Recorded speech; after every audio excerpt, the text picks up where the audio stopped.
वर्ग मित्रांनी टाळ्याचा आवाज कमी पडायला. तुमचा आवाज येत नाही तोपर्यंत ते फंक्शन करेक्ट व्यवस्थित होत नाही. तुम्ही जोपर्यंत टाळ्या वाजत नाही तोपर्यंत टाळ्या पण वाजवणार नाही. जेवढा तुम्ही मॅक्झिमम टाळ्या वाजवाल, मॅक्झिमम तुम्ही रिस्पॉन्स द्याल, त्या पद्धतीनं तुम्हाला सगळे तुम्ही स्टेजवर आल्यानंतर तुम्हाला रिस्पॉन्स देतील.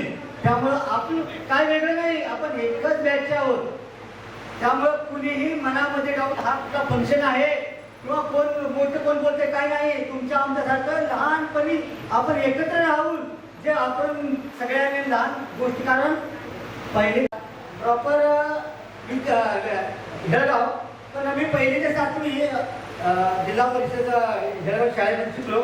7वी नंतर माझं जे एज्युकेशन झालं श्री संत तुकाराम हायस्कूल कराडमध्ये. तिथं शिकत असताना त्यानंतर कुठल्याही माझं मी शाळा शिकू नये म्हणून तरी माझ्या डोक्यात चाललेलं, कारण घरची परिस्थिती सुद्धा होती. आता करायचं काय, कुठलेही ऍप्लिकेशन न घालता कराडमध्ये शाळा शिकलो. आमच्या थोरल्या भाऊन ऍप्लिकेशन घातलेलं, ज्या ज्या ठिकाणी ऍप्लिकेशन घातलं तू प्रत्येक ठिकाणी कॉल आला. आल्यानंतर आमच्या घरातनं की तू शाळा शिक, शाळा शिकत तुझा होईल फायदा, नंतर शिकत गेलो. त्यानंतर 92 ते 94 2 वर्ष ITI केला, इलेक्ट्रिशियन ट्रेड. ITI तर 3 ट्रेडला ऍडमिशन मिळालेलं. इलेक्ट्रिशियन केला. इलेक्ट्रिशियन केल्यानंतर इलेक्ट्रिशियन 92-94 ट्रेड झाला. 94-95ला इथं कॅम्पसमध्ये, कराडच्या कॅम्पसमध्ये किर्लोस्कर इंजिनिअरला सिलेक्शन झालं. तिथून 94-95 एक्झिक्युटिव्ह किर्लोस्कर इंजिनिअरला केली. ते करत असताना ते झालं जेव्हा एंड पॉईंट होता त्यावेळेला मला डायरेक्ट टाटा मोटर्सचा कॉल आला.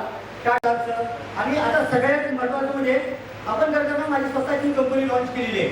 MS व्हेंचर म्हणून माझी स्वतःची कंपनी आहे. ती काम करतो.